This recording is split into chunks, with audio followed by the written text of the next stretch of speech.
Hi, everyone, and welcome to day 28 minutes of mindfulness. So starting a few minutes late than normal. So if you are joining live, I apologize for the delay, but something came into my purview of awareness this morning as I was getting ready, and it was just too much to not incorporate it into our topic for today. We've been working these past few days with gratitude. We started gratitude as like a general, what do I feel and think about it?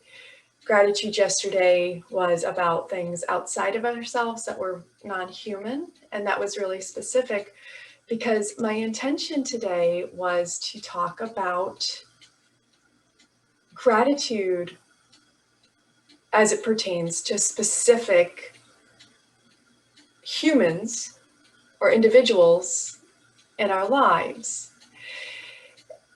So as you're getting yourself set up and situated in the position that's going to allow you to feel the most supported today, I'm going to plant the seed first and then get into why I was late. I'd like for you to start to think about humanity, humans, us as a species. You can, when I say be grateful, you could be grateful that the world operates in a balanced perspective. So even when news feels really traumatic and dramatic, that the flip side of that is all that feel-good news that everyone loves to share, either verbally or online or however. Like, we love to talk about the feel-good stuff. And that helps us balance ourselves and our emotions from the seemingly kind of not so great news that we can be bombarded with more often than not. You could take that gratitude and let it be that broad. You could start to hone in on gratitude for things like the people in your community. That could be your neighborhood where you live, or maybe a group to which you belong. Or you may even start to drill down a little bit more specifically to individuals, like maybe they're already popping in your mind, like, I'm so grateful for this person. So continue working your way to a settling position, and we will get to why I was delayed. So if you already don't know this about me, I love things that are road race related or track and field related. It just gets me really excited. And last night we had the opportunity to volunteer at a local community 5K that is hosted by a nonprofit that helps so many other local charities. My personal nonprofit, Dogs on the Run, has been in the past a recipient of the proceeds of just the community coming together for a fun 5K race. And after a 2020 where we weren't able to gather and we weren't able to run, this was a pretty big deal yesterday of being able to come together as a community. And as you can probably tell, the excitement and the energy of that time is still radiating through me. But then this morning, as I was preparing for this, I'm checking to make sure everything is set up.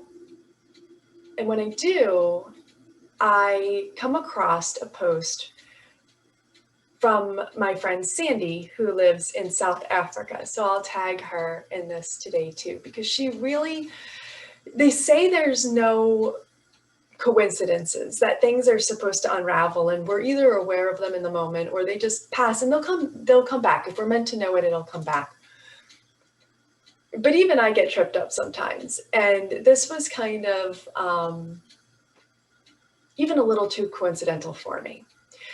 As I said, I was pulling us in, drilling down deeper into this idea of gratitude.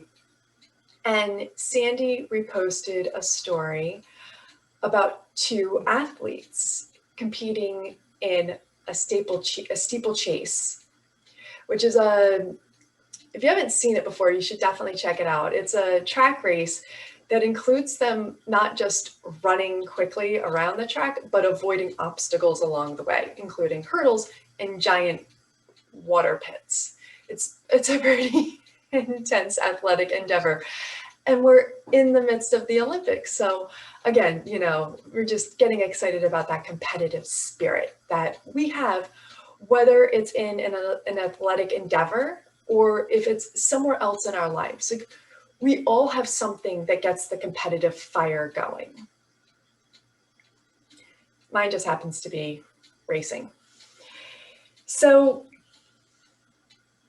she reposts a story, and I'm sorry, I don't need yet another technological device, but I didn't want to mess this up. So I just want to share with you that there's an Instagram account called The Mind Builder that reshares this story of Kenyan runner Abel Mutai. And if I ever meet these athletes, I will apologize for not pronouncing their names correctly. But Abel Mutai was only a few meters from the finishing line, but got confused with the signs and stopped. I'm going to pause here because if you guys also watched the Tour de France earlier, you understand the impact of spectators and signs. This is a real thing. So, sidebar aside. So he gets confused and he stops thinking he had finished the race. And then Ivan Fernandez, who is Spanish speaking, so not from Kenya, Spanish speaking, was right behind him and realizing what was going on, started shouting to the Kenyan to keep running.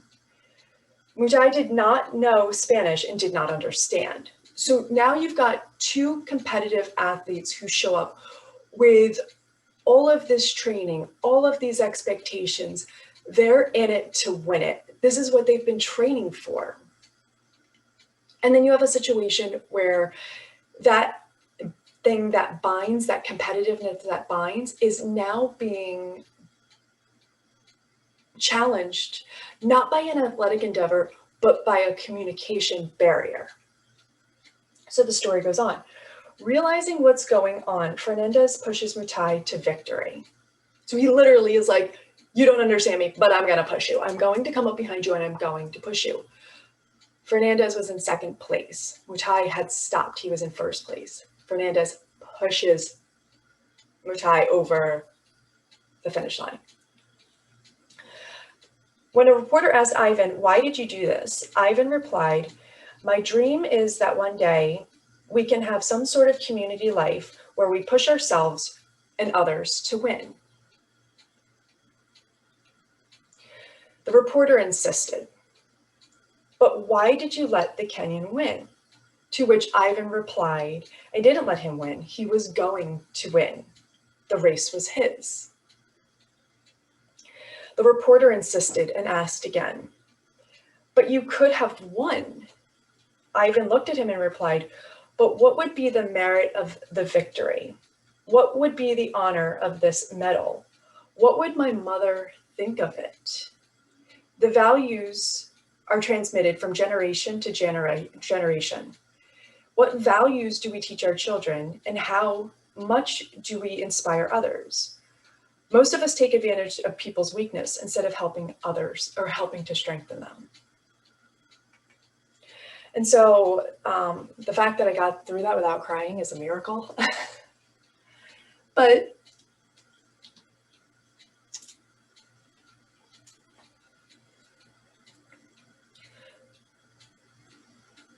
we can often in our own lives, in our own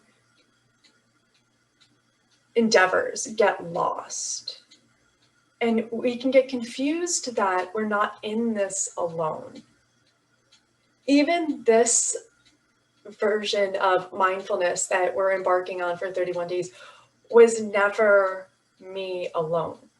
It was a community of people, you who join me virtually, and a community of people in my life who support these dreams. And just because I'm one of many people that offer up a way to, an avenue to, and a door to understanding meditation doesn't take away from what I'm doing, and it sure as heck doesn't take away from what other people are doing. We all show up. We're all working hard towards a goal, but that doesn't mean that we can't also be part of someone else's victory. I don't know if simply by making myself available for these minutes every morning impacts someone's life.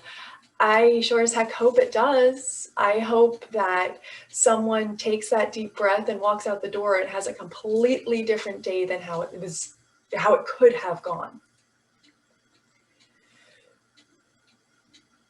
So we're here in this space, we're holding space for ourselves. What I'd like, again, is for you to now, having heard that story, and to maybe have a little bit more of an idea, who are the people in your life? It could be groups of people, it could be one person. Who are the people that light the way for you? That when you get confused and lost in what you're trying to do, that these people highlight the road and say, don't stop now, keep going. And can we, for this time, honor them, honor that lesson, that support, that love, by expressing gratitude to this person, or to these people, or to this community? We don't always know how we show up is going to affect or impact others. What we do know is, even when we have goals in mind, we don't have to be blinded by them, that we can be both focused and compassionate. We can be both winning without being the first person on the podium, because victory can be defined in a lot of ways. So from a business perspective, as this sort of like kicked off this whole 31 days of mindfulness to begin with, something as simple as the person who hands you a cup of water before you head into a public speaking situation, be it a meeting with people you know or on a panel of people you've never met, because they know that public speaking causes the mouth to go dry. That person is energy setting you up for success, supporting you in your endeavor, even though it may not be your speechwriter or your content reviewer or your coach. It's the person who understands you're set for victory and they're going to make sure you get there. So be grateful for them. Be grateful for their support. And as you're thinking through, who are the people that light your way to success? Start to feel where you feel that gratitude in your body. It may be right here in the heart center. You may be just swelling with love. This may be the first time that you actually pause to realize that your end result is achieved because of all of these maybe unsung heroes behind you. So you maybe never have taken the moment till this point to sit down and say, I don't know, where do I feel it? So be curious. Be curious about how the people in your life help you live the life you're looking to live. So I talked a lot today, but that story got me really, really excited on a lot of levels. And it really played into today's focus, which I wanted to be on individuals outside of ourselves and the gratitude we can have for them. So as you're in your comfortable position, what we're going to do is we're just going to take a few movements here so that we can then come into silence and really sit with the feelings other people generate inside of us simply by being in our corner. So go ahead, take any movement today that feels good. It could be a side stretch from side to side. And, you can do this at desks. You can, again, do this on public transportation. You could do this at home in the comfort and privacy of your own space, wherever. We're just taking gentle side to side movements. And maybe you want to take them a little bit bigger and the arms can come up and stretch up. Maybe you just want to keep them nice and small.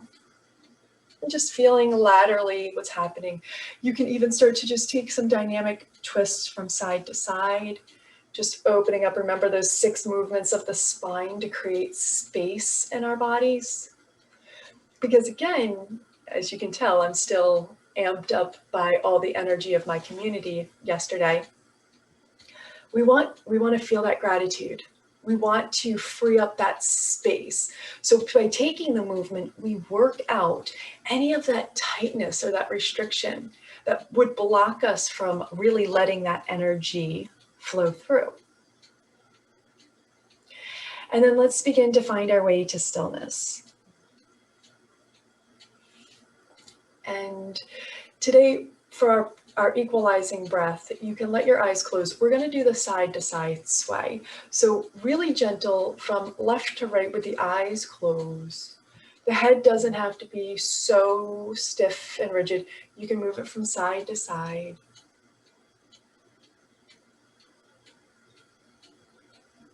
And we're just noticing how the breath moves and how we're moving with the breath. So even myself, I found that I started this a little bit quicker, this side to side sway, but maybe you can start to link your movement to the breath, exhaling the full way to one side and just coming to rest in that side before you inhale back to the neutral position, and then take that full exhale to go over to the other side. So slowing down that sway.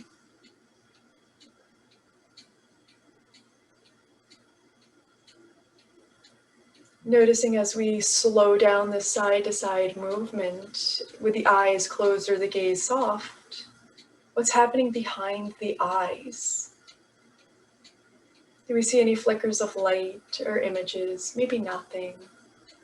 Maybe we feel them blinking a lot behind the closed eyes. And interestingly, that's also tied to the thoughts that you're having. So if you find yourself trying to stick with this sway, trying to close the eyes, but the eyes blinking, you may notice that you have a lot of background thought chatter going on.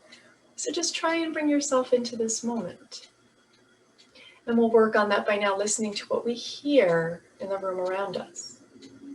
And it may feel good to start to slow that sway down so that we could take more of that awareness to what we're hearing around us. And then noticing what we smell in the room. Noticing if we have any residual taste from what we consumed prior to joining here together. And then just noticing the sense of touch. How are you feeling in your position? Lying down, seated, in a chair. What's making contact with the earth below you? And how are you using the support of the earth, of the ground below you, to not only relax and open up, but to also find that space to expand and grow, to open up. And if you haven't already found stillness, go ahead and make your way there so that you can take your scan from the crown of your head all the way down to the tippy toes, taking our time, noticing any areas where the breath may not be moving quite as freely as we'd like.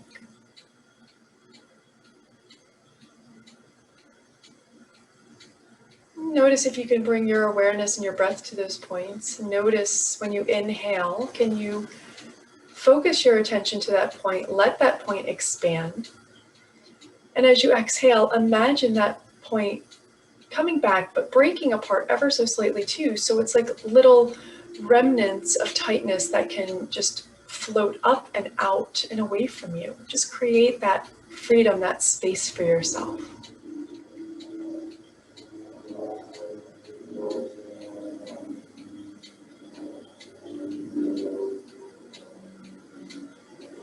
And then once you found yourself feeling pretty available and open to receive, let those images of people for whom you're grateful start to pop into your mind. And you don't have to rush past them. You can maybe spend a moment or two silently or out loud if you have the time or if you have that space to be audible. Why are you grateful for this person? They could give the best hugs. Maybe it's the person whose shoulder you lean on. Maybe they are always there. You may not notice it, but now when you think about it, you realize that this person just always seems to miraculously appear right when you need them.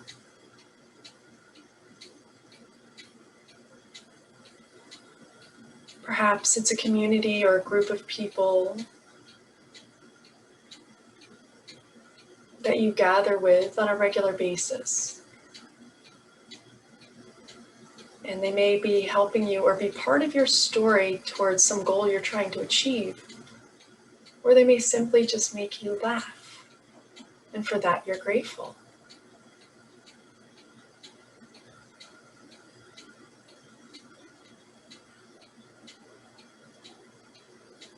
And as you work through the images of people, and you work through why you're grateful they're in your life, notice if you can start to feel sensations in the body, linking the image of this person, the acknowledgement, the outward expression of gratitude for this person being in your life, and then letting it resonate to become embodied so that when you see this person, you can come to recognize not just their face, but the feelings that they bring to you.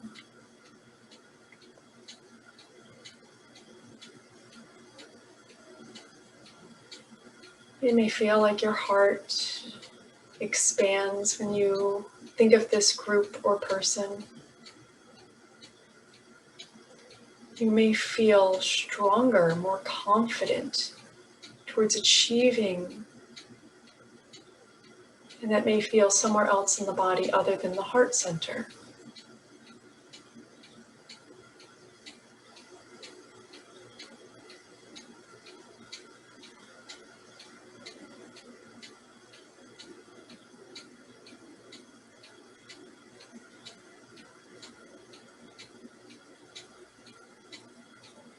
And just like any of our other times or practices here, there is no right way.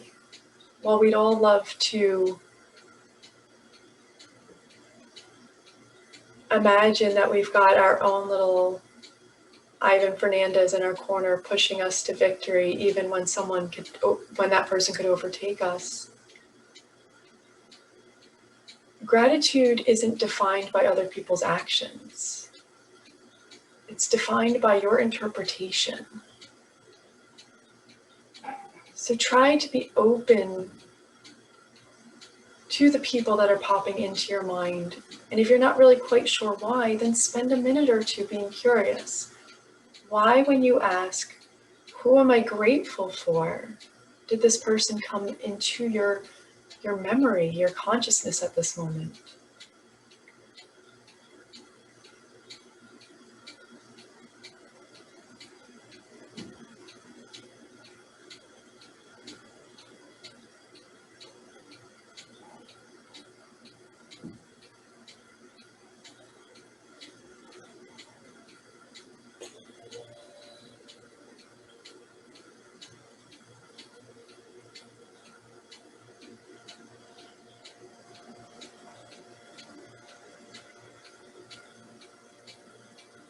You can continue on like this on your own if you'd like. Otherwise, we can begin to bring awareness back into our bodies by deepening that inhale through the nose. Allow the lips to part and exhale, sigh it out. Take that scan again from crown of head all the way down to tippy toes. And just notice if anything else, any sensations or emotions have come into your body. Maybe even noticing if some of those points of tightness have found some release.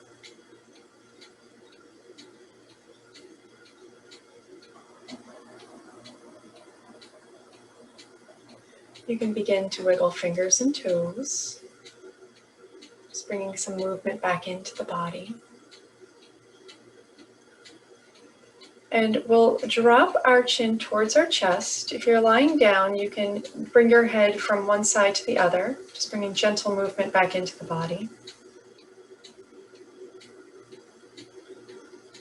And then slowly begin to blink those eyes open. Slowly allow your awareness to come back up into the room, noticing maybe it feels a little bit different. Maybe it doesn't. And I hope that with this exercise that you're able to maybe reach out to that group, those persons, or maybe that individual person that popped into your mind, and just communicate with them today in some way. You don't have to use the words grateful, but maybe reach out and acknowledge them and their contribution to bringing joy into your life. Letting them know that you're aware and you appreciate that they're there. And that could be the one difference that we make today.